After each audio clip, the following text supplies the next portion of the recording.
بسم اللہ الرحمن الرحیم۔ اے رسول تم کہہ دو میں لوگوں کے پروردگار،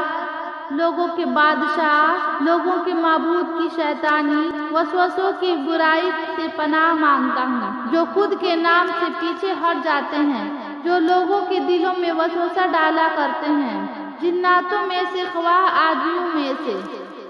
اے رسول تم کہو کہ میں تو جو قرآن کے پاس وحی کے طور پر آیا ہے اس میں کوئی چیز کھانے والے پر جو اس کو کھایا حرام نہیں پایا، مگر جبکہ وہ مردہ بہتا ہوا خون یا سور کا گوشت ہو تو بے شک چیز ناپاک اور حرام ہے۔ جب وہ جانور نافرمانی کا باعث ہو، وقت جہاد خود کے سوا اور کسی کا نام لیا گیا ہو تو شخص ہر طرح سے بے بس ہو جائے اور نافرمان و سرکش نہ ہو اور اس حالت میں کھائے تو البتہ تمہارا پروردگار بڑا بخشنے والا مہربان ہے۔